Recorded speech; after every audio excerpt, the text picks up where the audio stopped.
Bienvenidos amigos de Chéveres Dog y de la Canopina General a un nuevo encuentro de seminarios online, la sección formativa que te gusta y te mantiene activo en estos tiempos de pandemia, y en el cual hoy se lo dedicaremos a un tema muy interesante e importante, como es la tutela responsable de mascotas.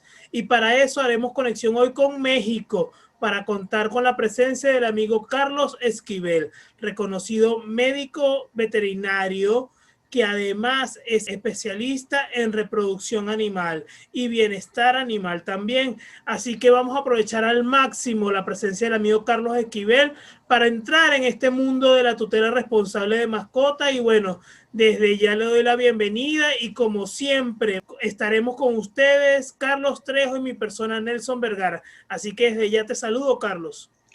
Saludos Nelson, saludos Tocayo. De verdad que para nosotros es un placer viajar a México para poder compartir este muy interesante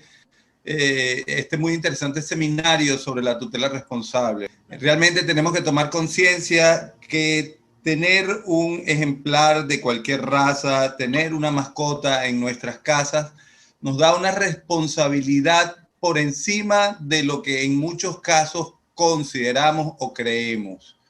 No somos sus amos.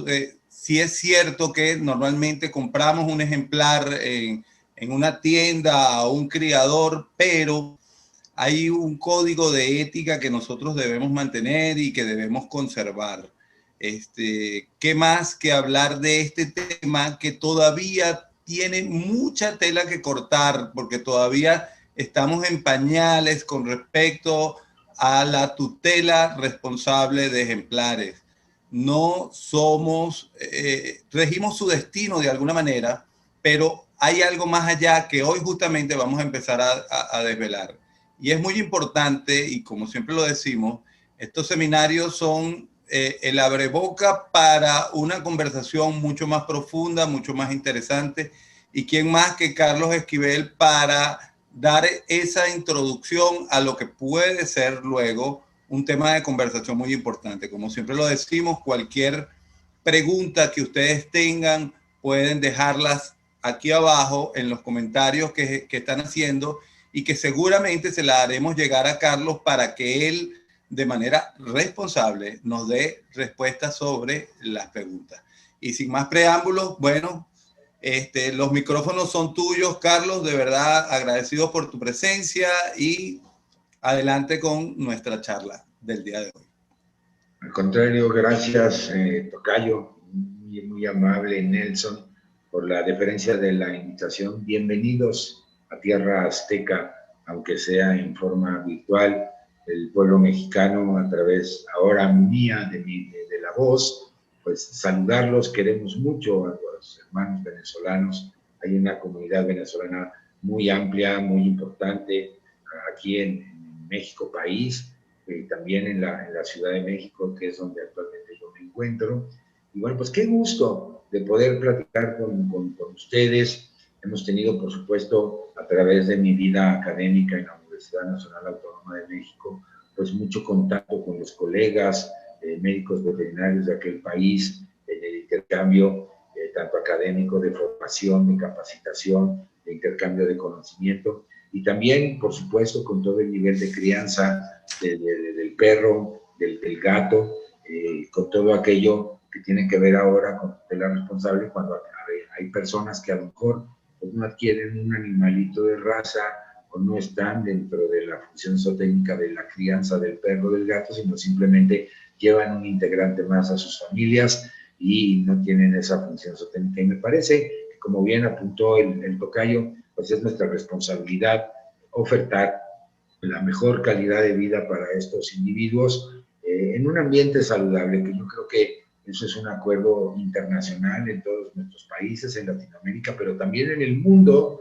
en donde pues ahora se busca una sana convivencia con todas las formas de vida que coexistimos tanto en el planeta como en ecosistemas. Creo que ya llegamos a un punto en donde los niveles de exterminio o de destrucción que a veces los seres humanos, y no a veces, sino la mayoría de las veces hemos propiciado, pues creo que estamos en el momento de reconsiderar, de cambiar, de mejorar esto, y pues de llevar a una relación que resulta fabulosa cuando tenemos un animal. Entonces, que de nueva cuenta, muchas gracias a los dos por su invitación y por supuesto un saludo cariñoso, afectuoso a toda la audiencia, que nos hagan el favor de estar siguiendo esta o muchas transmisiones en este sentido. Será un placer siempre pues establecer contacto con ustedes, tierra tan querida como es la venezolana.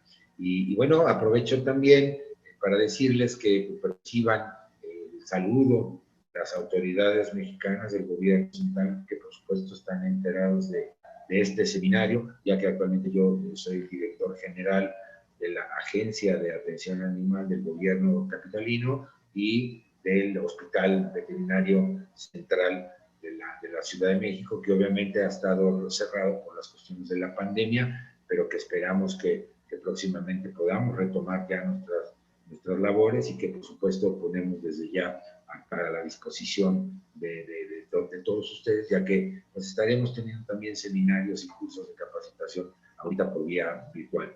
Y antes de empezar al tema que nos convoca, pues hagamos votos para que ustedes, los suyos, se encuentren muy bien en esta pandemia que nos ha puesto de rodillas a nivel mundial, que ojalá esto vaya transitando con un buen estado de salud y que todo salga de la mejor manera.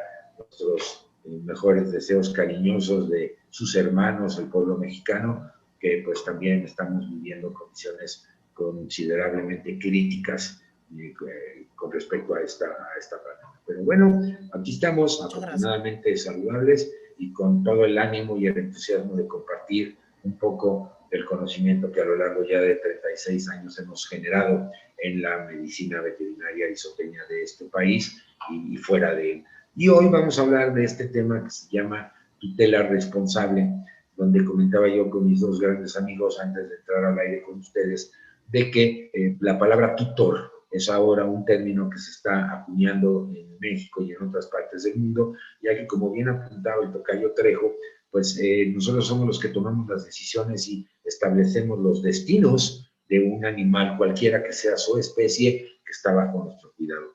Queremos cambiar el término de propietario, de dueño o de tenencia responsable, que si bien es cierto se ha manejado por muchos años, pero para no dar ese mensaje de que los animales o otras especies no humanas pues son objetos, son cosas y que nosotros por lo tanto tenemos el derecho de pertenecernos o de tenerlos como realmente algo que tiene un bien. Sabemos que jurídicamente pues ese es el estatus que muchos países tienen, es decir, son bienes semovientes, es decir, cosas que se mueven, pero nosotros queremos hacer ese llamado para hacerlo bien. Entonces, sin más, pues, ¿cuál es el objetivo que hemos ahora estado acuñando en la Agencia de Atención Animal, en todas las instancias de gobierno que tienen que ver con animales? Es precisamente, pues, desarrollar con base en la ética, que ya también se comentaba, la ciencia, por supuesto, y el derecho,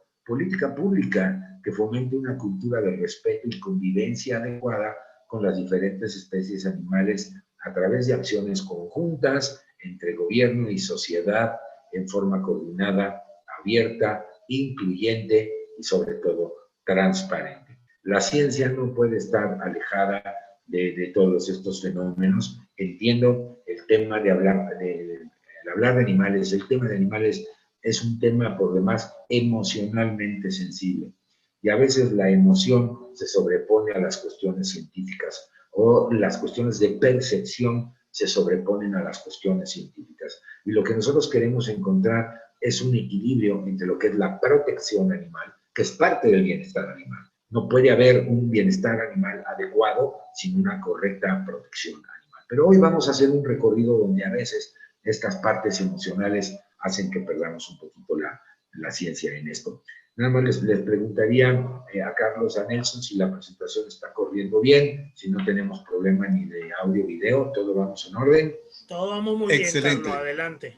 Perfectamente, muchísimas gracias. Entonces vean ustedes, aquí les muestro lo que es la definición que la OIE, que es la Organización Internacional de Episodias, anteriormente llamada así, una organización en Francia y que actualmente se llama la Oficina Internacional de Sanidad Animal o Organización Internacional de Sanidad Animal, que es la que regula precisamente toda esta parte de conocimiento de política pública en esta materia y que por supuesto está vinculada a las grandes organizaciones como puede ser el American Veterinary Medical Association, la Organización Mundial de la Salud, la Organización Panamericana de la Salud y bueno, muchísimas otras instancias que nos quedaríamos aquí todo el tiempo de sesión renombrándolas a todas, pero en este sentido para América Latina quiero decirles que la OIE cuenta con 3 centros colaboradores. Estos 3 centros colaboradores, uno es México, otro es Uruguay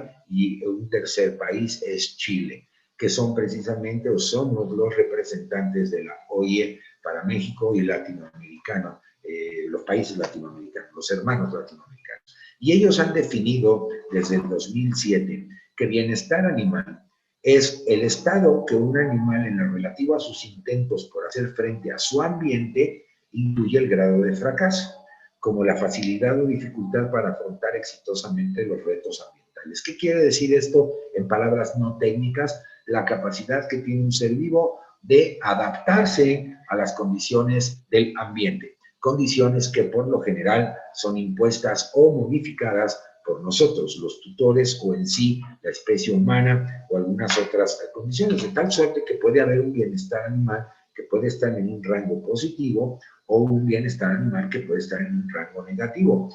Esto hay que aprender desde la base técnica del bienestar animal, porque muchas veces si le preguntamos a nuestros amigos, a la ciudadanía de a pie, como decimos en México, es decir, no médicos veterinarios o no personas especializadas en el manejo de animales, si tú les preguntas qué es bienestar animal, lo primero que te dicen es que mi animal esté bien, porque le doy de comer, porque le doy de beber, porque lo vacuno. Pues sí, pero no es eso. El bienestar animal es un concepto que va más allá de la salud.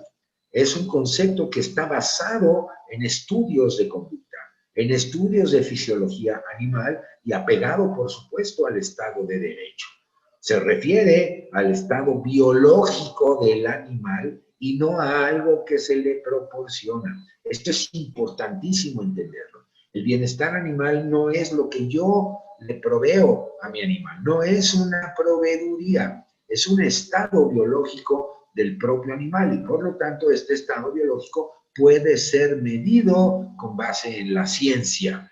No es la percepción de yo creo que está bien mi animalito, creo que está contento, creo que está triste, sino que hay evaluación técnica médica para poder determinar si este ejemplar está o no en un bienestar animal. Por supuesto, decíamos, es un concepto mucho más amplio que el estado de salud. E incluye, ya decía yo al principio, a la protección animal, por supuesto, y no debe verse como un concepto utilitario. Es decir, tiene que verse como las formas de vida en un papel estructural, integral y, por supuesto, en esa interacción de humano-animal. Y en este sentido, Carlos, Nelson, quisiera yo poner un ejemplo que me parece muy relevante. Por ejemplo, vamos y compramos un suétercito para Toby o para Fifi. Y nos encanta el suétercito, es el último grito de la moda y pensamos que el animal tiene frío. Por cierto, se nos olvida que los animales tienen una capa de pelo muy interesante, salvo aquellos que no la tengan, pero en general los mecanismos de homeostasis térmica, es decir, de regulación de temperatura, los animales lo manejan mucho mejor que nosotros. El suétercito no es necesario, pero bueno, le ponemos el suétercito. Y resulta ser que Fifi y Toby no soportan el suétercito. Desde el punto de vista de la protección animal, Toby o Fifi están protegidas del frío porque tienen un suéter y además alineado a la moda. Pero no están en un estado biológico de bienestar animal, puesto que no soportan el suéter y se lo quieren estar quitando. Y eso les genera angustia, eso les genera ansiedad. Por lo tanto, ya no es un estado de bienestar. Pero los tutores estamos contentos. Estamos felices de que estamos haciendo las cosas bien y no estamos considerando el impacto que puede estar teniendo en esa forma de vida. Esto es bienestar animal, dicho de una manera muy sencilla, muy llana, pero, reitero, hay ciencia detrás. La protección animal es más bien una situación ahí sí de proveeduría, de percepción, de criterios de las personas que la otorgamos, pero el bienestar es un concepto en ciencia que permite medirlo y permite establecer parámetros o criterios en caso de toma de decisiones. Entonces, cuando hablamos de una política pública, quiere decir que el bienestar animal, pues evidentemente tiene que incluir a todos los grupos de animales, ya sean domésticos o silvestres. Y uno de todos estos grupos que vamos a hablar hoy en lo particular es el que se refiere a animales de compañía. Quiero decirles, el de la voz, en el año de 1994, participó con la Organización Panamericana de la Salud y se cambió el título de perro callejero para aquellos individuos que nomás vivían en condición de calle, como se les conoce actualmente, por el de perro de dueño irresponsable, porque se demostró que hay evidencia robusta de que muchos de esos ejemplares fueron abandonados y echados a la calle. Generaron ahí sus ciclos biológicos, generando ya problemas de sobrepoblación en nuestros países, y la Organización Panamericana de la Salud decide llamarle perro de dueño irresponsable. Esto sucedió en 1994. En el año de 1998, el que les habla presentó a la comunidad científica de aquel entonces la propuesta de cambiar el término de mascota por el de animal de compañía, que ya se venía utilizando en Estados Unidos de Norteamérica y en algunos países de Europa, debido a la estrecha relación y de interacción que hay entre los seres humanos y los perros o los gatos. Recordemos que estas especies nos han acompañado a través de 30.000 años de evolución en el caso del perro y más de 5.000 años en el caso del gato. Entonces, cambiar el uso cotidiano de la palabra mascota por el de animal de compañía, porque según la Real Academia de la Lengua Española, para todos nosotros de habla hispana, pues evidentemente la palabra mascota significa a la letra persona, animal o cosa que trae buena suerte. Es decir, es un talismán. Y sabemos que en nuestros pueblos las personas nos dicen que su animalito es un integrante más de su familia, un miembro más de su familia. Los estudios que hemos realizado en México han demostrado que el 78% de los encuestados en muestras de más de 2.500 o 3.000 personas encuestadas nos han dado ese resultado. Obviamente en ese entonces, en el 98, me dijeron que estaba yo loco, que iba a ser muy difícil cambiar en el vocabulario la palabra mascota por el de animal de compañía. Bueno, pues esa locura ha permeado hasta el momento en donde a nivel mundial y en todos los niveles, desde el gobierno, instituciones académicas, gremiales, la sociedad civil, ya hablamos de animales de compañía. ¿Qué hay al respecto de esto con respecto en cuestiones de tutela responsable? Aquí les muestro una distribución en Latinoamérica, debido a que ustedes están en Venezuela, pero no están muy fuera, o nosotros no estamos muy fuera de lo que está pasando en toda nuestra querida territorio latinoamericano. Vean ustedes, los datos dicen que el 70 y el 80% de las familias latinoamericanas tienen un animal de compañía, de los cuales aproximadamente están distribuidos el 45% corresponde a perros, el 13% corresponde a gatos, el 15% a aves, peces y otras especies como hurones, etcétera. Ahora los cerdos también han entrado fuerte en este nicho y un 27% al parecer no cuenta con un animal, lo cual también es legítimo y válido que alguna persona pues no tenga este gusto o esta pasión que tenemos algunos por el reino animal no humano, y también es igualmente válido y respetuoso, y tenemos que buscar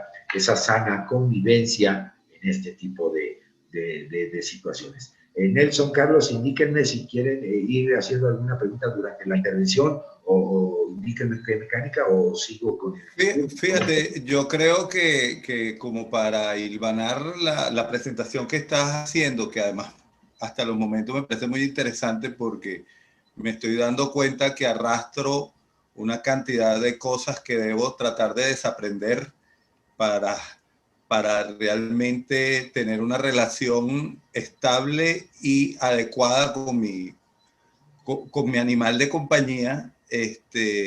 Yo considero que deberías continuar y una vez que termines, establecemos una pequeña charla entre los tres, ¿te parece? Me parece perfecto. Entonces continuamos. Muchas gracias. Perfecto. Dicho esta distribución, al menos en México, esta población de perros, particularmente en condición de calle, están distribuidos de la siguiente manera. Aquellos que todavía se le nombraba propietario, o así lo voy a manejar porque es como se conoce, aunque hemos dicho que preferimos el término de tutor, aproximadamente el 30% de estos animales cuentan o están bajo la custodia de alguien. Un 30% tiene un control incluso de este 30%, un control parcial de las actividades. Y el otro 30% es el solovino, decimos en México. Es el perro del barrio. Todo el mundo le da de comer. A lo mejor se resguarda en la cochera o en el porche de un domicilio, pero está en la calle. Defeca, orina en la calle. Y obviamente forma parte del entorno urbano. Y un 40% son aquellos animales que no han tenido ningún tipo de contacto con los seres humanos, los que le podemos dar el apelativo de ferales, cuando no han tenido contacto con el ser humano. De toda esta distribución, sabemos que más del 60% de esos ejemplares muestran evidencia, uno, de rasgos raciales, y dos, de que estuvieron en un momento dado en una casa con una familia, puesto que son sociables o traen algún sistema de identificación como una placa, un collar, pero están en la calle y por alguna razón fueron abandonados a la calle, que yo les podría decir que la estadística es muy clara, lo voy a tocar más adelante. Son los regalos de ocasión, obedecen a patrones estacionales, Navidad, el cumpleaños, Día del Niño, los Reyes, todo este tipo de cosas. El tiempo de permanencia no es mayor a los 3 meses y en el 60% de los casos debido a problemas conductuales, ya que son ejemplares retirados a muy tempranas edades de su madre, que obviamente no completan el proceso de sociabilización biológica que sabemos que en el perro y en el gato toma de 8 a 12 semanas con la madre para después destetarlos, porque si se destetan antes o se retiran antes, seguro va a haber un perro problema. No solo en la reproducción, sino en otro tipo de fenómenos y sobre todo en las cuestiones de conducta normales, no estereotipadas y que, por supuesto, va a ser el animal que no se va a adaptar al entorno familiar, se va a orinar en todos lados, no obedece a nadie, anda jerarquizando sin tener una ruta clara de cuál es el nivel de jerarquización que hay en ese grupo social. Y bueno, pues esto es una de las causas con las cuales estamos batallando todos en nuestros países con esta venta tan indiscriminada y que obviamente obedece a tan tempranas edades. Biológicamente, la ciencia ha establecido el mejor momento para separar un cachorrito de su madre, sea perro, sea gato, debe de estar entre los 3 y los 4 meses de edad. Y esto va a garantizar una correcta interacción humano-animal en el futuro. Esta es una distribución en la Ciudad de México para conocimiento de todos ustedes, está dividida en alcaldías, 16. Aquí están marcados de acuerdo a la densidad poblacional que tienen en cada una de estas alcaldías, el número de esta siguiente lámina les muestra cuál es la proporción que tienen humano con perro. Estos fueron datos en los que los estudié en el año del 2010 y actualmente hemos depurado este diagnóstico situacional con datos del 2015, que es cuando el Instituto Nacional de Estadística, Geografía e Informática hace un corte intercensal. Ellos hacen un censo poblacional cada 10 años y cada 5 años hacen un corte para ver cómo va la estadística. En el 2020 tocaba la censal poblacional, pero obviamente por las razones sanitarias se detuvo, pero tenemos la última información de la intercensal, que fue realizada en el 2015, donde en Ciudad de México se calculó una cantidad de 8.918.653 habitantes y hogares mexicanos 2.600.000 y fracción. Cabe hacer mención que una cosa es vivienda y otra cosa son hogares. Para los términos de estudio poblacional, el hogar es un lugar en donde conviven 2 o más personas bajo una misma bolsa de recursos económicos independientemente de que sean o no familiares. Puedes convivir con un amigo, un roomie, el novio, la novia, esposa, esposo, familiares, hermanos, o simplemente no tener ningún nexo familiar. Y en ese sentido, sabemos que en esta cantidad de hogares, en domicilio hay esta cantidad de perros, casi millón y medio de perros, perdón, es decir, el 57% de los hogares mexicanos tienen un perro y el 19% tienen un gato, lo cual arroja una cifra aproximadamente de 500,000 gatos en casa. Y de ahí el indicador para situación de calle, el mínimo que va desde el 10% hasta el 60% en algunas alcaldías, obviamente donde hay mayor densidad de población humana, estamos hablando que lo mínimo que vemos es 148,000, 150,000 perros y 50,000 gatos en condición de calle, al menos en la Ciudad de México. Si traspolamos esta numeralia al resto del país, en la que somos 120 millones de mexicanos, pues evidentemente se podrán ustedes imaginar la cifra de animales en condición de calle y la cifra de animales bajo domicilio. Este es un dato también muy espeluznante, diría yo, en donde en la Ciudad de México al año se matan 30,000 animales en los centros de control canino, donde el 55% de estos ejemplares, fíjense lo espeluznante, son entregados voluntariamente por sus familiares. Probablemente en algunos de estos haya causa justificable el por qué deshacerse del animal, pero en muchos otros simplemente es porque ya no hay una sensación de estar confortables o de estar a gusto con los animales y se hace muy fácil o se piensa muy fácil en entregarlo a la autoridad sanitaria para terminar con los animales. Amigos míos, amigas mías, esto es inaceptable a nivel mundial. Tenemos que cambiar la mentalidad del exterminio de todo aquello que no nos gusta, que no nos satisface. Me parece que tenemos que ser mucho más honestos y tomar una decisión desde el principio. Si no podemos asumir una responsabilidad de este nivel, me parece mucho más ético y más sensato decir, no lo quiero, mejor me hago de un póster o de un tamagotchi, de estas mascotas electrónicas o de un peluche y no adquirir un animal vivo para después deshacerme de él. Me parece que esto es en filosofía algo que tenemos que considerar. Y como decía yo, el tiempo promedio de permanencia en casa cuando se han adquirido este tipo de animales en establecimientos comerciales o en patrones estacionales de la época, pues obviamente no es superior a los 3 meses, lo cual nos pone en un problema muy serio. Este es un estudio que yo acabo de hacer cuando tomé la administración de la agencia en el 2019, en donde ya tenemos por alcaldía los habitantes, los hogares, qué ocupación, cuántas personas por hogar hay en cada alcaldía, cuántos animales, perros y gatos y la proporción de relación perro-humano y humano-gato hay por cada una de estas alcaldías y obviamente también las metas de cuántos animales tienen que ser esterilizados por día, por mes, en casa, en la calle, en toda la responsabilidad de todos los sectores, sociedad, gobierno, educación, sector gremial, para cumplir una meta según los modelos internacionales de poder estabilizar una población de cualquier especie. Esto es lo que aplica en un periodo de 5 años. Aquí está toda la numeralia, ha sido un trabajo monumental, pero nos ha permitido ya establecer metas muy claras de lo que cada quien tiene que cumplir y no al revés. Tengo tanto, me alcanza para tantos y esos los que esterilizo, por ejemplo, si es que hablamos de esterilización o de vacunación y todos aplaudimos y todos salimos en la foto. Pero en términos de la evaluación de la dinámica poblacional, seguimos hablando de un problema de sobrepoblación de estos animales en condición de calle. En el año 2017, un periódico de circulación nacional, el 24 de noviembre del año en cuestión, mencionó que en estas alcaldías eran las que contaban con el mayor número de denuncias en términos de maltrato animal.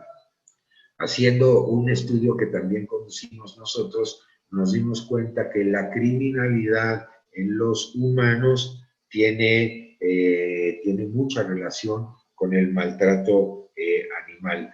Entonces, pues esto no es nuevo, lo sabemos y bueno, quiere que el peldaño es muy débil cuando maltratamos un animal y evidentemente ¿cómo se llama?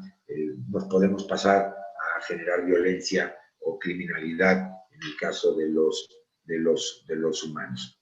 Entonces, dicho esto, coincide con las publicaciones en las alcaldías más pobladas, son las que tienen un mayor problema: Iztapalapa, Cuauhtémoc, Gustavo Amadero, Venustiano Carranza, Coyoacán, que son alcaldías. Aquí está la distribución y los porcentajes en términos de los delitos que se cometen ahí, y esto en esas mismas demarcaciones, delitos contra las personas y contra los animales, lo cual, dicho sea de paso, ya está penalizado al menos en la Ciudad de México y en 22 entidades del país. Dentro de los códigos federales penales se considera que el maltrato animal es un delito que incluso se penaliza con cárcel, además de multas económicas y de reparaciones del daño, y etcétera. Entonces, hay algo interesante aquí y bueno, pues hay un foco rojo en donde vean ustedes que no solamente, es decir, amamos a los animales, sino que debe de ser considerado en las municipalidades como estrategias también para evitar la violencia o evitar todo este tipo de cosas que vivimos actualmente en todas nuestras sociedades. Este es un balance para que se den una idea de lo que estamos hablando. Hice un corte hasta el 2013, en donde el gobierno en el país aplicó casi 18 millones de vacunas antirrábicas. México ya fue una zona declarada como libre de rabia, y aquí está toda la numeralia.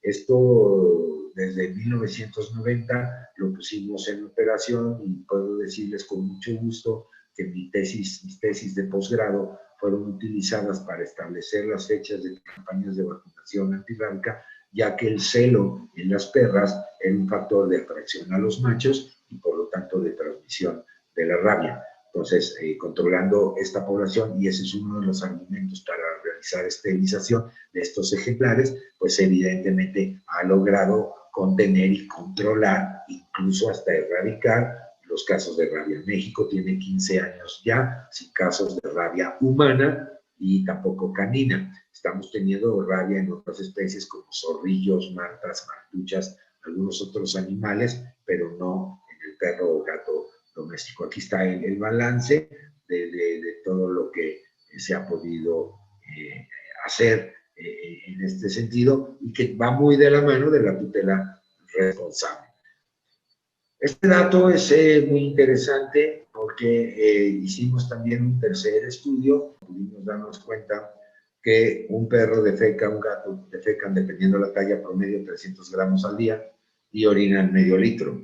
Imagínense ustedes, por la cantidad que quieran, las toneladas de excremento que se generan al día, y que esto está regulado en la Ciudad de México, tanto en el Código Civil, Código Penal, en la Ley de Cultura Cívica y en la Ley de Protección de los Animales, donde se establece que los ciudadanos tenemos la obligación de recoger las heces de nuestros animales y depositarla en los contenedores especiales para este efecto.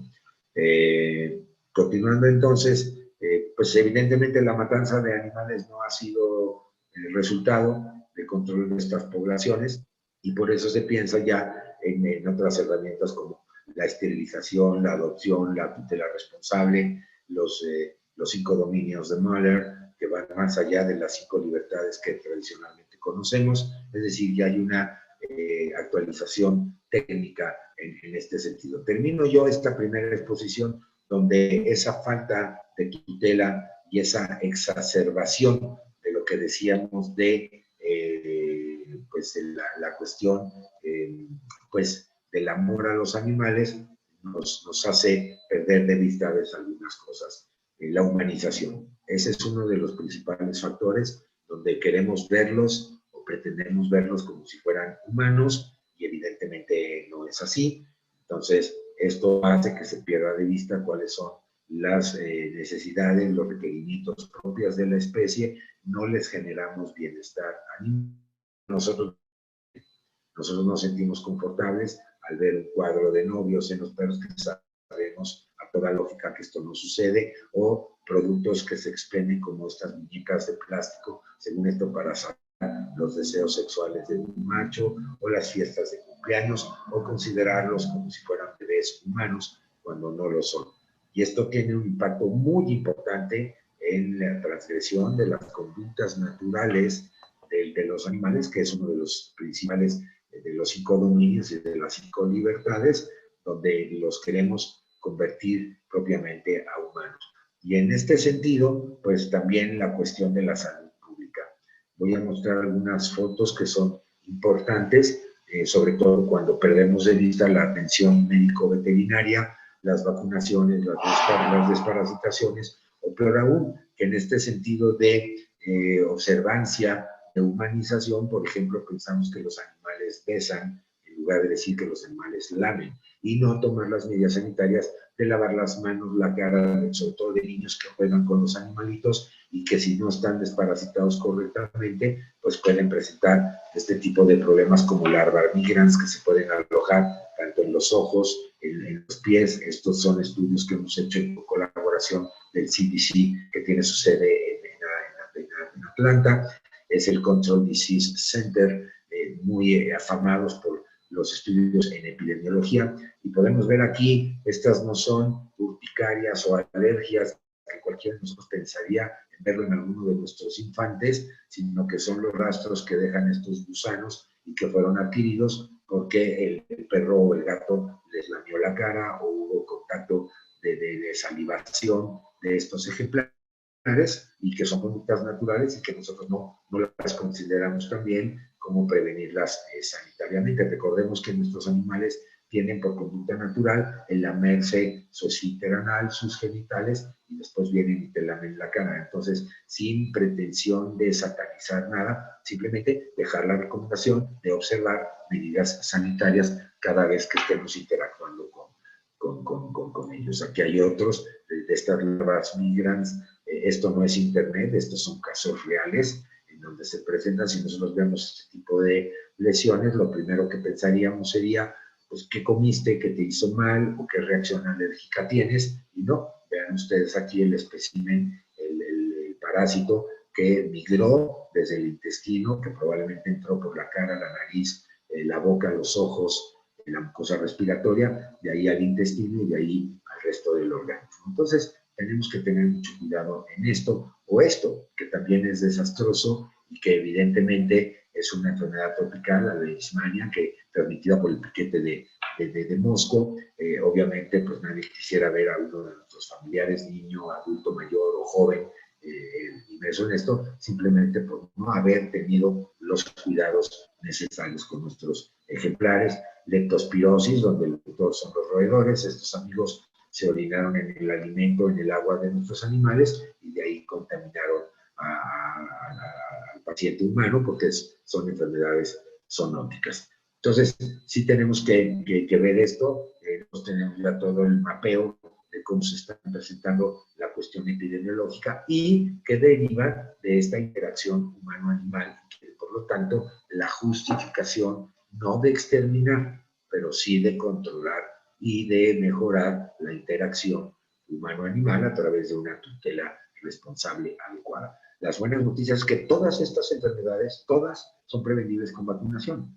Entonces, depende de nosotros el que hagamos un buen ejercicio de la tutela. No pretendo con esta exposición satanizar a los animales. Ellos no tienen la culpa de esto, de compartir enfermedades con los humanos, sino más bien somos los humanos que como tutores, como tomadores de decisiones, tenemos que intervenir fuertemente y profesionalmente en este sentido.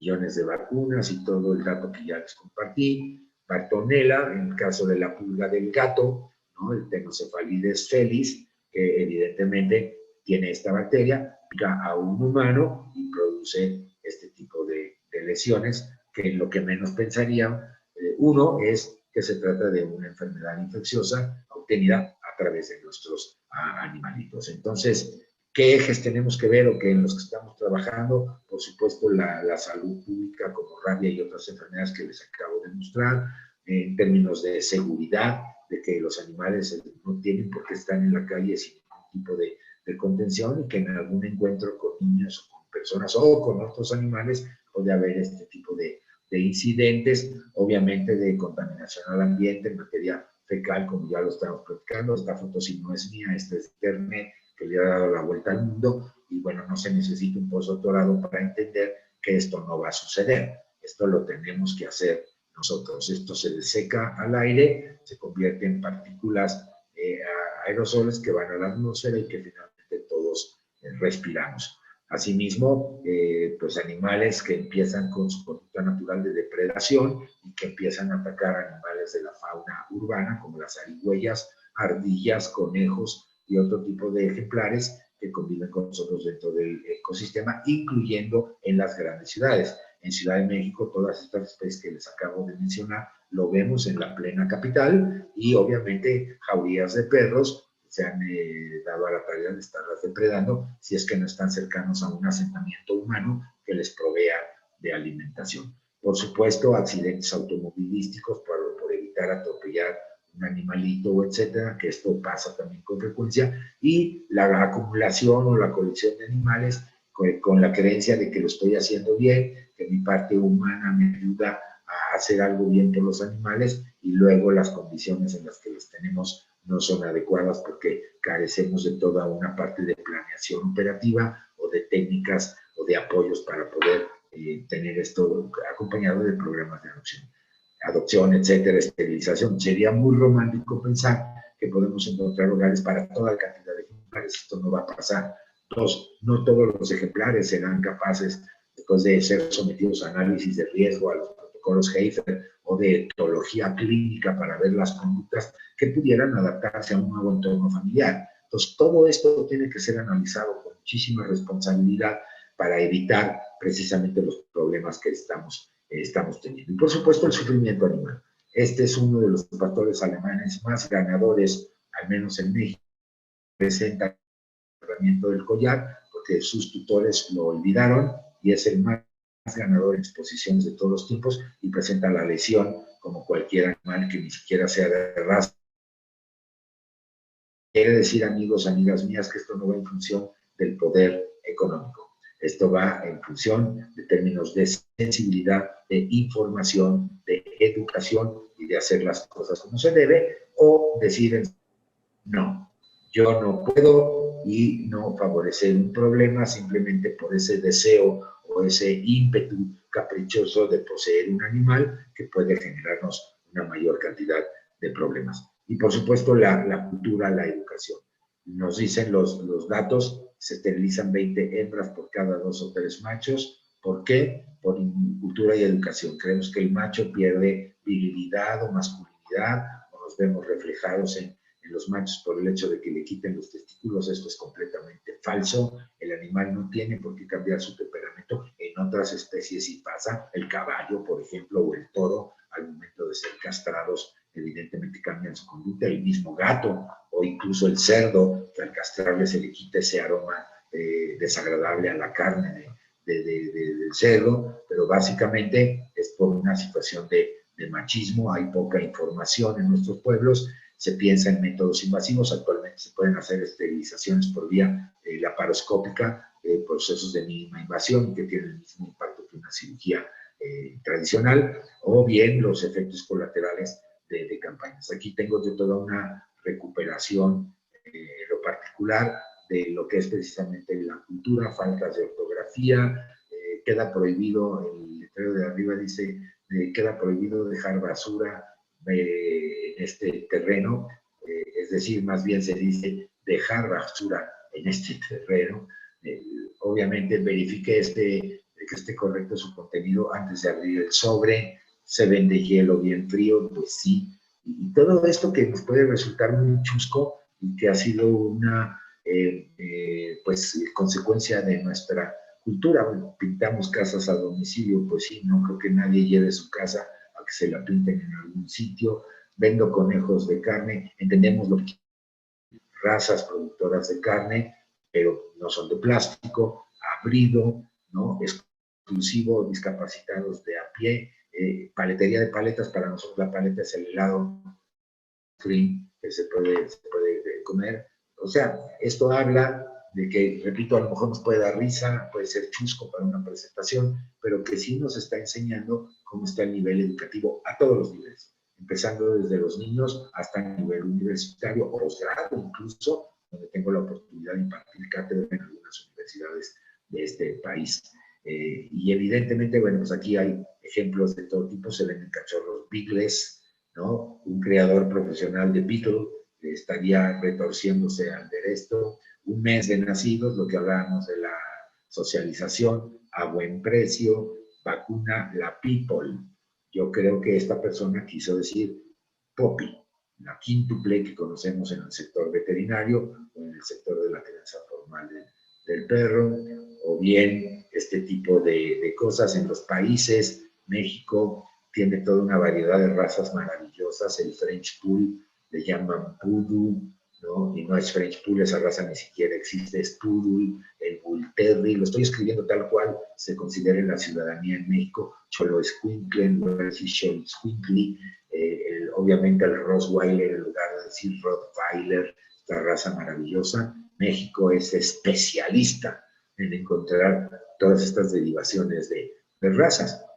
Y por ejemplo, este French Poodle, que es el corte de pelo que se generó en Francia, porque la raza es Poodle y hay un tamaño toy, mini toy y estándar, no tacita de té como se empezó a comercializar, famoso. Y el Poodle, que le dicen algunos, vean ustedes, se vende perro de raza Poodle, tratar aquí. Y bueno, todos sabemos que el Poodle es este ciervo sudamericano de la cordillera de los Andes, y que no tiene nada que ver con un perro. Esto se llama conocimiento, y el conocimiento empodera. Evitemos que en los perros, en los gatos, en cualquier forma de vida, la ignorancia en el buen sentido, es decir, desconocer información, esté no promoviendo tutela responsable.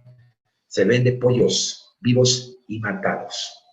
Reitero, esto puede ser divertido, puede ser chusco, pero no es otra cosa que un reflejo de una deficiencia importante en el nivel educativo y sobre todo el conocimiento de lo que tiene que ver con animales, y con mayor razón con animales de compañía. Termino con estas frases. La primera es de un servidor: el médico cura por lo que sabe, amigos míos, no por lo que desconoce. Doctor Google, Internet jamás podrán suplir el conocimiento de un médico que ha pasado por las aulas universitarias, que tiene experiencia, que tiene actualización. Tengámoslo en mente para que no cometamos esos errores que frecuentemente pues, se llegan a dar, ¿no? El conocimiento empodera. Y esta de Jean-Paul Sartre, que me gusta mucho, que dice: libertad es hacer lo que uno quiere. Claro, todos tenemos plena libertad de ejercer la actividad que mejor nos parezca. Felicidad es querer lo que uno hace. Y cuando uno quiere lo que uno hace, cuando hay pasión en esas actividades, el conocimiento tiene que venir de la mano. Por supuesto, el respeto social y todo lo que hemos platicado en estos minutos que amablemente me otorgaron Nelson y Carlos Trejo. Ahí están, pues, todos mis datos de contacto para cualquier cosa en la que podamos establecer comunicación o intercambiar información. Aquí nos pongo algunas de mis participaciones en medios de comunicación, radio y televisión. Pueden buscarme en la red y bueno, pues sin más, agradecerles el favor de su atención. Soy todo oídos, mi querido Nelson Tocayo. Bueno, de verdad que muy agradecidos, primero que nada, por, vamos a llamarlo así, por esta introducción, por este abreboca a un tema tan controversial como es este, el de la tutela responsable, porque tiene demasiada, ¿cómo decirlo? Hay demasiadas cosas involucradas detrás de ese concepto, que tiene inclusive mucho que ver con tradiciones ancestrales nuestras, ¿no? Sí. Y que se han fijado en nuestro comportamiento a través de los años, y que sencillamente no nos damos cuenta de lo que estamos haciendo, porque por costumbre y uso nos comportamos de una manera que sencillamente, como usted lo decía, no estamos garantizando el bienestar del animal, sino que estamos trabajando o estamos actuando en función de lo que nosotros creemos que es el bienestar del animal, básicamente por una comodidad de nosotros. Así es, exactamente. Y de verdad que uno, cuando oye este tipo de cosas, este tipo de intervenciones, realmente se queda pensando mucho en muchas cosas que uno inclusive uno hace y que uno ve.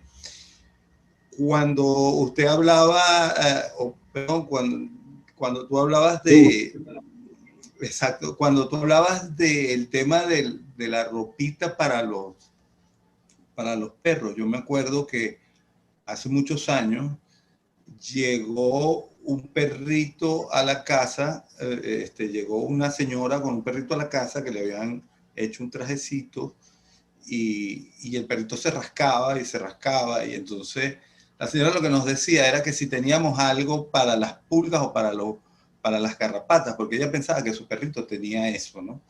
Y entonces yo lo veía como muy ajustado, ¿no? Y entonces se me ocurrió quitárselo.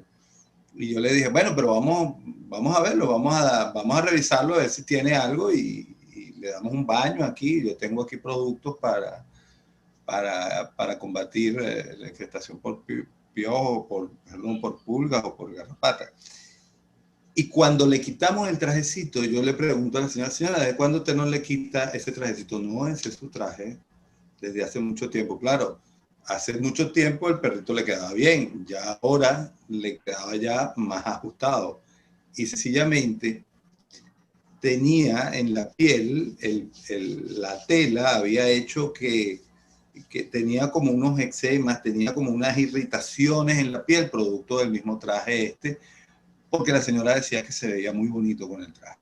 Entonces hacemos ese tipo de cosas, a veces involuntarias, creyendo que estamos ayudando o que estamos haciendo algo agradable y sencillamente estamos en todo lo contrario. Es información. Eso en ese... Es información, sin lugar a dudas. Es un tema de información. Y tenemos otras cosas, ¿no? Que recientemente, y sobre todo lo vemos mucho ahora nosotros en nuestro país, lo puede decir Nelson, el tema de las tradiciones religiosas o que bueno, sí. Vaya usted a decirme, gente que mata animales precisamente dentro de temas religiosos. Para lograr ciertas cosas que santería. Sí, que supuestamente eso es lo... Santería, dicho eso con tema, todas sus la santería, letras. la palería, creo que le llaman también. Sí, sí. Sí, esto es grave. Te pongo un ejemplo muy sencillo. Hay personas que hasta la fecha nos siguen diciendo, es que la perrita está en sus días, está en su periodo, le bajó, es menstruación. Y este concepto se sabe hace más de 25 años que no es así. Es una diapedesis que no tiene nada que ver con una secreción menstrual.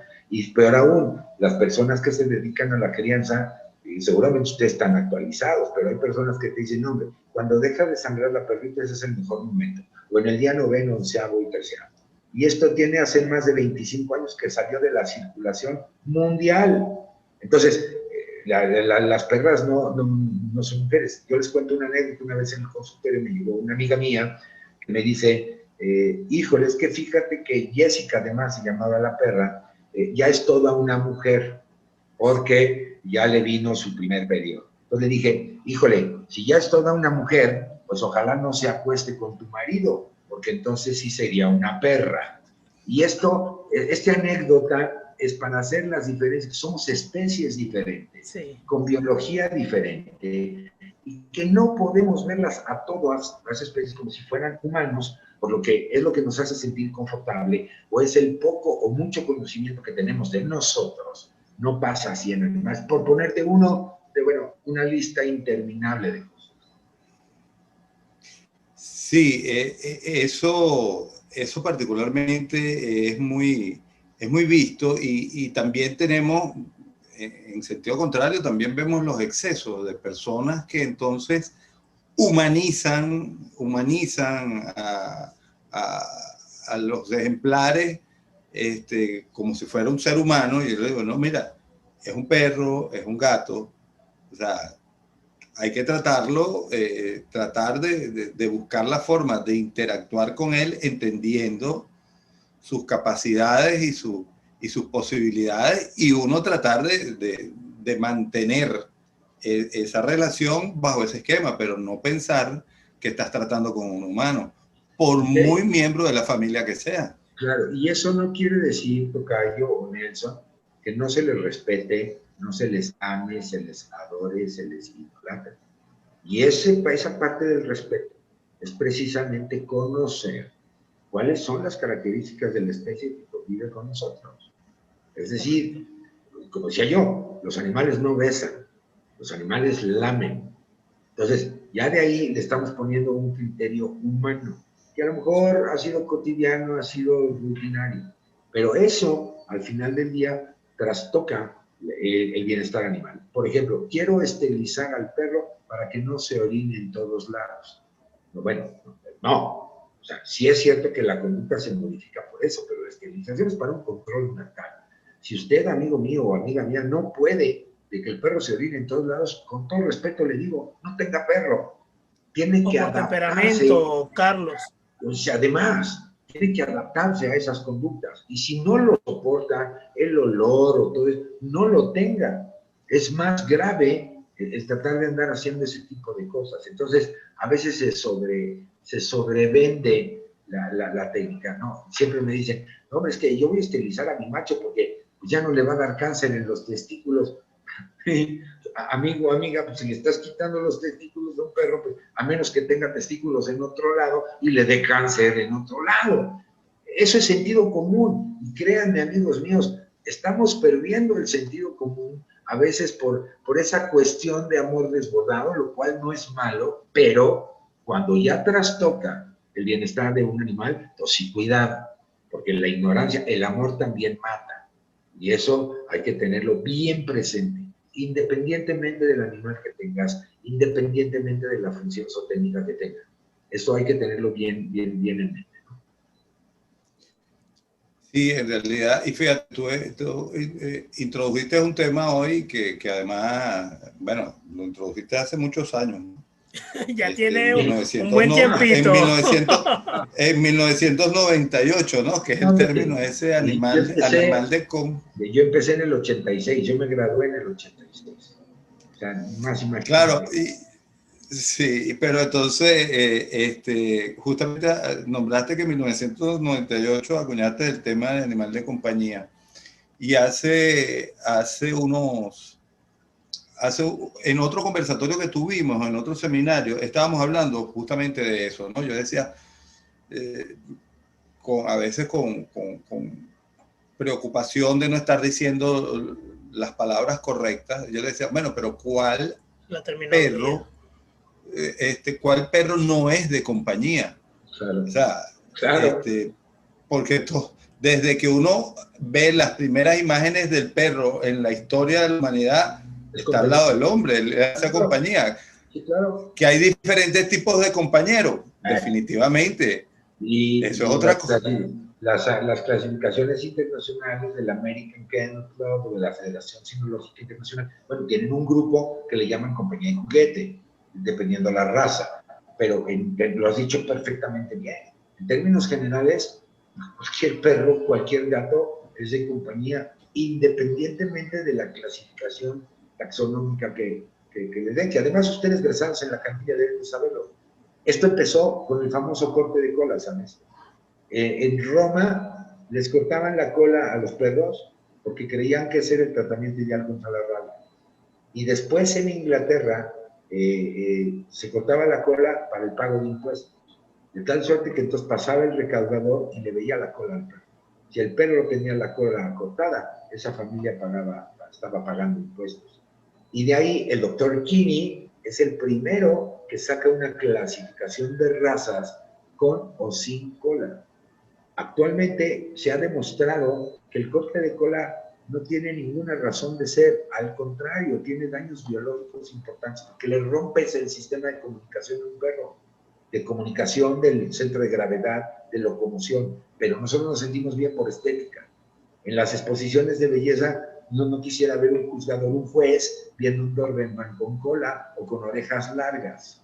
Los descalificaban. Ahora no, ahora ya se acepta el juzgar ejemplares, al menos en México, no sé en Venezuela, pero en México se acepta juzgar ejemplares con orejas largas y colas largas. Ha cambiado también la visión de los jueces en las exposiciones de belleza. Y sabemos que tienen daños importantes en la salud auditiva, por ejemplo, en la salud de lenguaje corporal, de comunicación entre ejemplares. Entonces, sí se ve muy bonito, pues sí, pero ante los ojos de quién. Porque pregúntale al perro a ver si le gustó perder la cola o perder las orejas, ¿no? Entonces, por eso el ser tutores, amigos míos, tiene un peso específico mucho mayor, donde tenemos derechos, sí, pero también tenemos obligaciones para con los animales. Y el poseerlos no nos da ninguna obligación de andar mutilando sin una justificación legal. Claro, un perro se mutiló la cola, o se la fracturó, a ni modo, hay que extirparla médicamente hablando, o un hematoma auricular o alguna situación así. Pero creo que esto ya, estamos hablando de una tendencia mundial de respeto a la forma de vida, no solamente de cuestión de yo los amo, bueno, que es amar, porque, perdón, si amar es tener un animal en la azotea todo el tiempo, solo, sin cuidados médicos, pero eso sí, vive en mi casa. Si eso es amar, oigan, perdónenme, a mí no me vayan a amar nunca, porque sería verdaderamente inexplicable. Y esto es una reflexión que creo debe ser muy profunda. Importante, Carlos, muy importante. Carlos, te quería hacer una consulta. ¿Cuándo un tutor pasa de no cumplir el bienestar animal a ya entrar en el maltrato animal? Hay toda una serie de indicadores, Nelson, que no es de que alguien te diga, es que tú maltratas a tu animal. Hay una serie de indicadores que se tienen que evaluar. Por ejemplo, tiempos de desplazamiento del ejemplar, tiempos de dormir, y de la vigilia y del sueño, nivel de alimentación, cuántas veces defeca, orina, la conducta. Hay muchos protocolos que te permiten ver cuál es el estado mental, cuál es el estado emocional. Tienen emociones, eso se sabe perfectamente bien, todo eso se puede medir. Y entonces tú puedes decir, sí, este animal está en bienestar o definitivamente está siendo maltratado. El maltrato no solamente es físico, no es solamente generar un daño. Hablábamos del suétercito. Eso es un tipo de maltrato.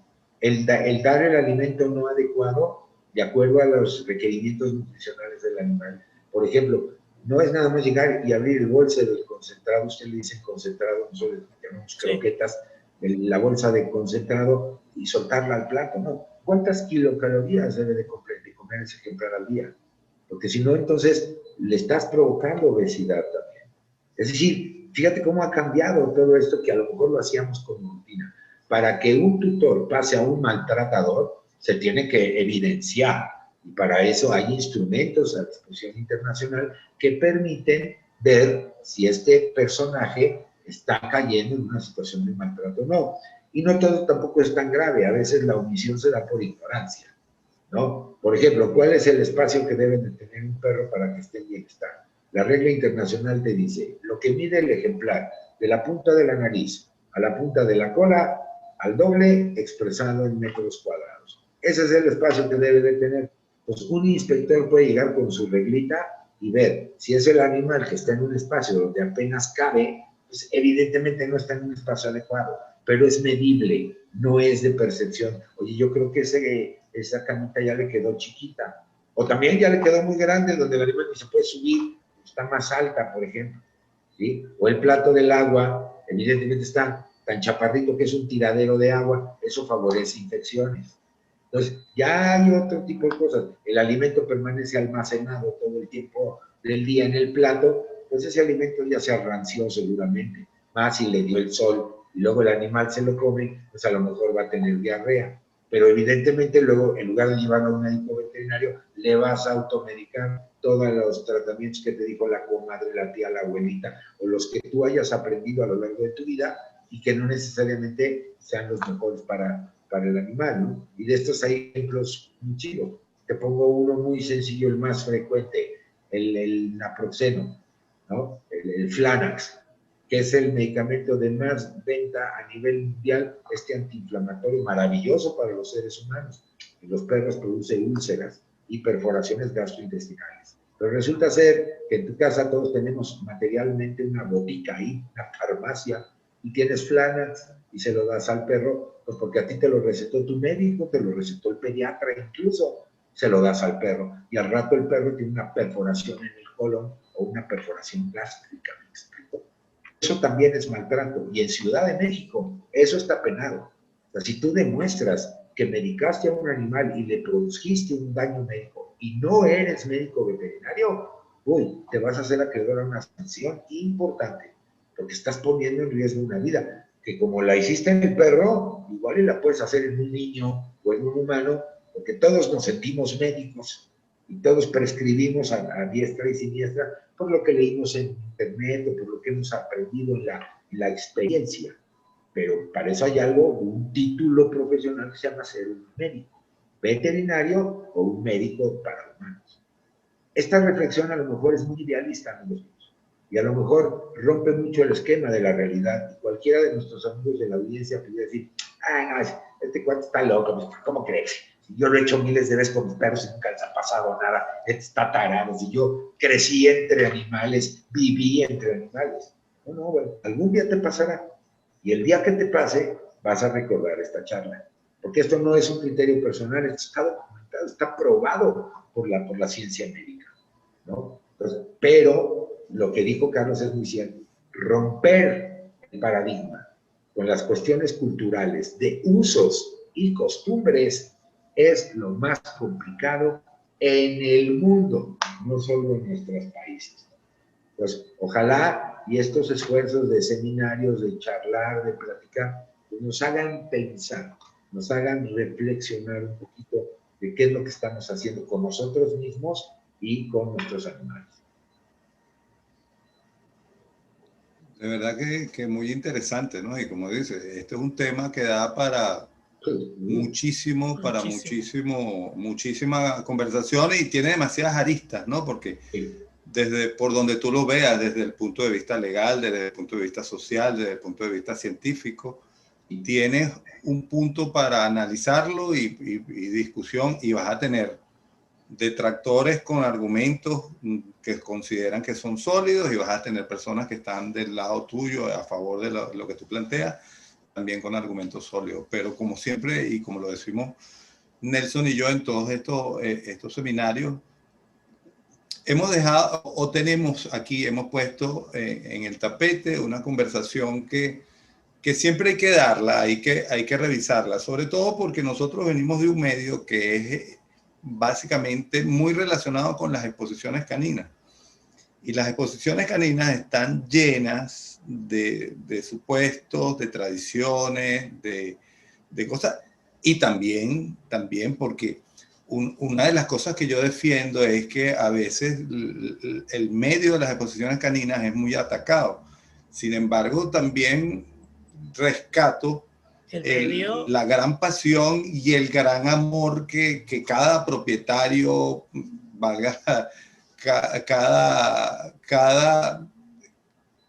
cada expositor, cada criador le dedica a los ejemplares que tiene y que tutela, cada tutor, por decirlo así, vamos a tratar de empezar a utilizar estos términos, es un defensor a ultranza de todos esos, de todas esas razas que pueda tener, o de todos los ejemplares que pueda tutorear, y que a veces por el mismo medio se ve obligado a hacer cosas que quizás inclusive en muchos casos no está de acuerdo, ¿no?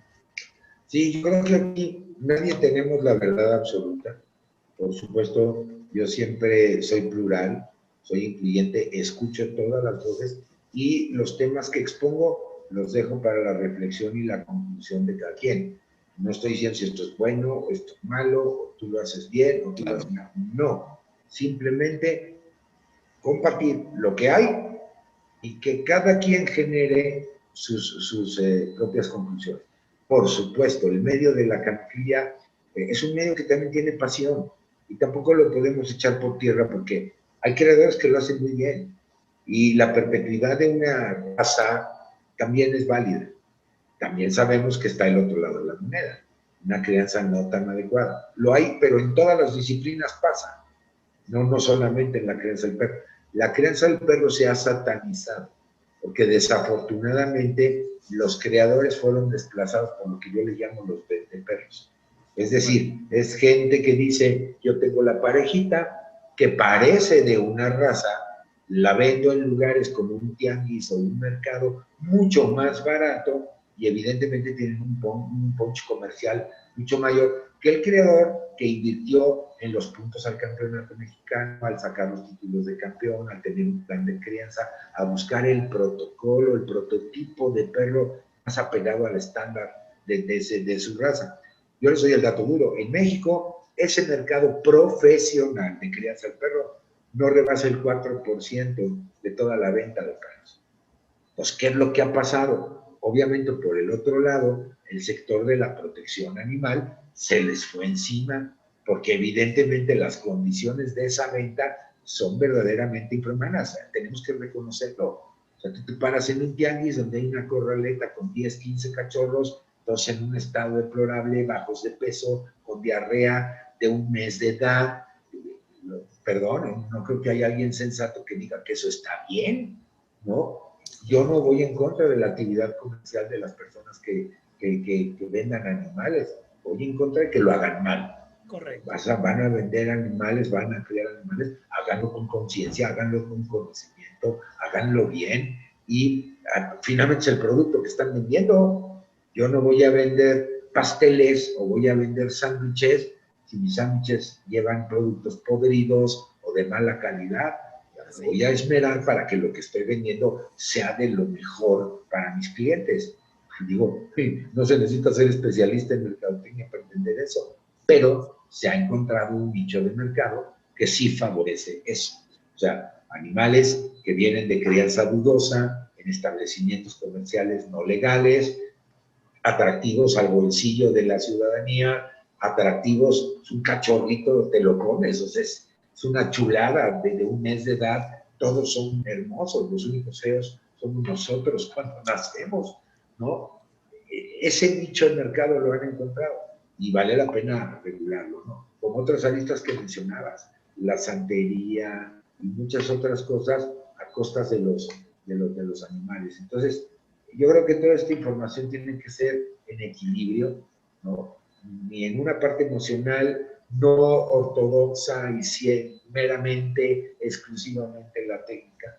Buscar el equilibrio y acordar las creencias de las personas con el buen trato, el buen manejo del bienestar, ¿no? Ese es el secreto. Digo, si nosotros mismos no nos respetamos como humanos, ¿qué esperamos con seres que nosotros en muchas ocasiones consideramos como inferiores? Ahí está el secreto. Ahí está el secreto. Básicamente.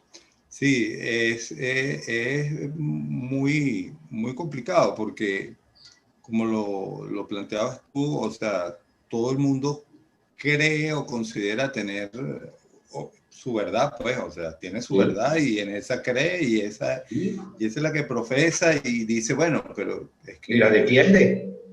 Y la defiende, ¿no? Y siempre, y hay cosas como las que hablamos de cuando tienes ese tema que yo siempre estuve en contra o he estado en contra de cuando me llegaban a decirle, es que quiero regalarle un cachorrito a mi hijo para hacerlo más responsable. ¿Y qué edad tiene su hijo? Él tiene 3 años, tiene 4 años y quiero que aprenda las responsabilidades de ahora. Y entonces el que iba a pagar los estudios de responsabilidad del hijo iba a ser el cachorrito que se estaban llevando. Sí. Es delicado, es difícil, ¿no? Es difícil, muy difícil. Y bueno, tocayo, bueno, partner, como siempre nos decimos, oye, yo creo que ha sido todo un acierto este seminario que ha venido desde tierras aztecas y que tiene un mundo y un mar de información por detrás que hay que seguir revisando y discutiendo y que estamos seguros que que con mi tocayo tenemos una puerta abierta allí para cualquier otro tipo de interacción que vaya en este sentido, ahondar en cosas quizás un poco más específicas. Y bueno, y a la gente, como siempre decimos, aquí abajo vayan, pongan sus comentarios, hagan sus preguntas, y nosotros se las haremos llegar directamente a Carlos Esquivel para continuar con esto. Entonces, estamos cerrando ya este seminario el día de hoy, pero como siempre lo hacemos, queremos dejar en la voz de Carlos Esquivel unas últimas palabras con respecto a este tema tan interesante. Muchas gracias, aprovechando el espacio, pues el agradecido soy yo de poder platicar con ustedes, con la audiencia, hermanos todos finalmente, y qué bueno que ahora la tecnología nos permite pues estar intercambiando, analizando información. Algo que es muy importante es que estos foros no pretenden imponer nada. El conocimiento no se impone, el conocimiento se comparte.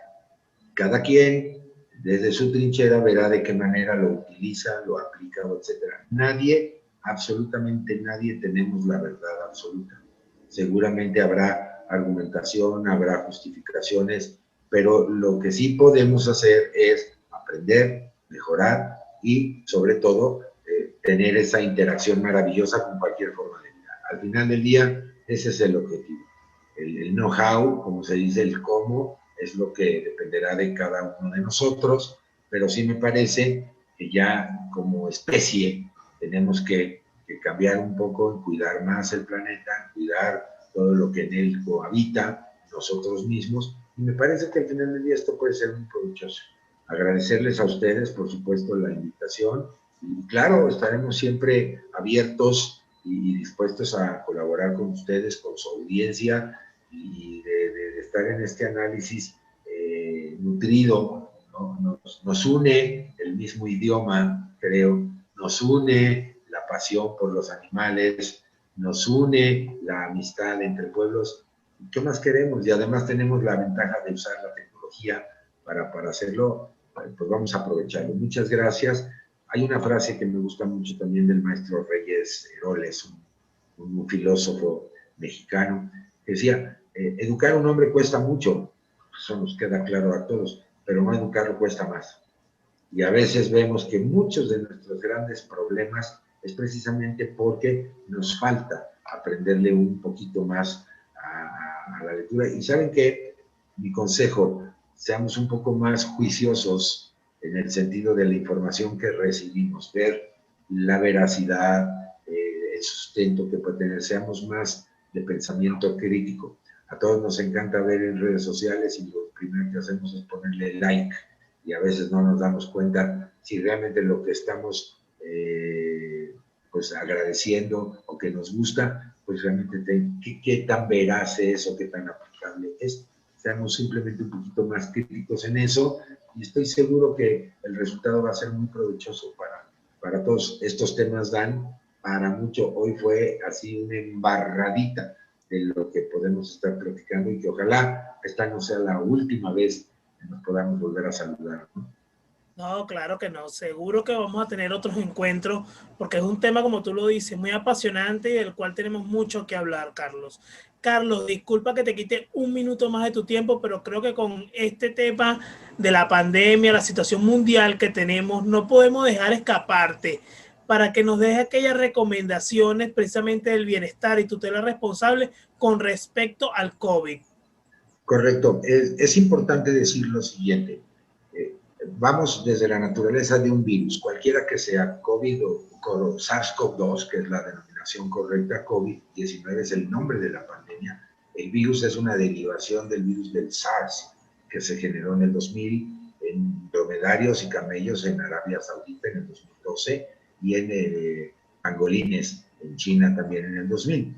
Entonces, ¿qué son los virus? Los virus no son seres vivos. Los virus buscan seres vivos para poderse replicar. Y hay virus que entonces son específicos de especie, que afortunadamente hasta ahorita este virus SARS-CoV-2 ha demostrado que su target, su blanco, es el ser humano.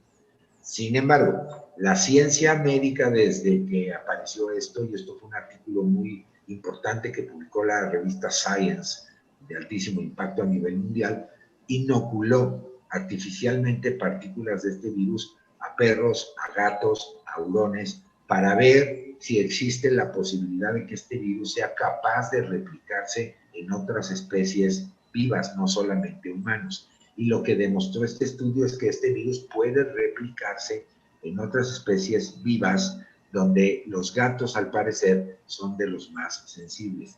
Sin embargo, hasta el momento no hay evidencia que confirme el contagio, como está sucediendo con los humanos, tanto de la vía antropozoonótica, o sea, de humanos a animales, o de animales hacia los humanos. Sí hay ya algunos reportes, por ejemplo, algunos animales en los zoológicos, un zoológico en Nueva York, en Estados Unidos, casos de algunos perros en donde se ha podido aislar la presencia del virus, pero que no llevan la epidemiología como está presentándose en el caso de los humanos. Dicho esto, entonces la primera recomendación para tutores responsables es: los animales de compañía no representan un riesgo para la salud en términos del contagio del SARS-CoV-2, pero como no está comprobado todavía, bien estudiada, la vía de transmisión o de contagio natural de estas especies, las recomendaciones son las siguientes. Son las mismas que aplican para el humano. Por ejemplo, si el animalito de compañía convive con una persona o varias personas que están contagiadas de COVID, evidentemente el uso permanente del cubrebocas es recomendable cuando estemos manejando a nuestros animalitos. Si vamos a hacer paseos, aunque estamos confinados, paseos cortos alrededor del domicilio, está recomendable. El gato no tiene problema porque el gato se mete al arenero y no necesariamente tienes que sacarlo a que defeque u orine. Lo hacen en estos utensilios. Si es el caso del perro, paseos cortos y al regresar, lavarle las manos y patas con simplemente agua y jabón. No es necesario poner ningún tipo de desinfectante o antiséptico como cloro o eso, porque eso puede ser irritante para las patas. Una aspersión incluso con agua y alcohol es más que suficiente, secado perfecto de manos y patas y listo. Cepillado diario es obviamente frecuente, el baño regular, también como lo tenemos programado, que en promedio debe de suceder cada 20 o 30 días, y esto va a mantener una sana distancia. Estoy hablando de casos donde en el entorno familiar hay personas obviamente contaminadas o confirmadas de SARS-CoV-2. Si es así, una buena recomendación puede ser trasladar a nuestros animalitos con alguien de confianza a un ambiente seguro. Sin embargo, si conviven con nosotros, el cubrebocas es conveniente usarlo. Los platos del enfermo cubiertos y todo esto, pues que no tengan acceso a los animales porque les encanta venir a lamer restos de comida o del dulce o etcétera. Bueno, pues que esto no tengan acceso a estos animalitos. La desinfección de estos utensilios vale mucho la pena. El lavado frecuente de manos, pues evidentemente, pues esto se tiene que observar. Reitero y quiero ser muy enfático, está publicado a nivel mundial. Nosotros nos posicionamos desde el 4 de abril del año pasado diciendo que los animales no constituyen un riesgo y mucho menos que sea una justificación para abandonarlos o echarlos a la calle por miedos infundados. ¿Les puede dar COVID? Sí, porque son seres vivos y el virus puede replicarse ahí. Que dicho sea de paso, el coronavirus no es un virus nuevo para perros y gatos. Hay muchas otras enfermedades provocadas por coronavirus, pero no este coronavirus. Esta es una variación que luego apareció en un murciélago y bueno, todo lo que conocemos ya de la trazabilidad epidemiológica de esta pandemia. Entonces, esas son las recomendaciones. Por ningún motivo se deshagan de sus animales. Obviamente, calendarios de vacunación vigentes y al corriente, desparasitación también, en caso de que sean animalitos no enfocados a la reproducción, que estén esterilizados, agua y alimentación adecuados a la edad o al estado biológico de ellos y la convivencia natural como lo hacemos. Esas serían las recomendaciones y no hacer caso de fake news o de noticias falsas que de repente circulan de que mi perro me va a contagiar de COVID o a lo mejor yo lo voy a contagiar. ¿Puede pasar? Sí, reitero, hay reportes al respecto de sospecha de esta comunicación de humanos a animales o de animales a los humanos, pero afortunadamente son casos muy escasos y todavía no hay una confirmación técnica científica que diga que sí significan un riesgo en esta pandemia que estamos viviendo. Así es que esas son las recomendaciones que podemos hacer. Voy a decir algo que resulta obvio, pero que no lo está, porque ya nos pasó al menos aquí en México y espero no les pase a ustedes.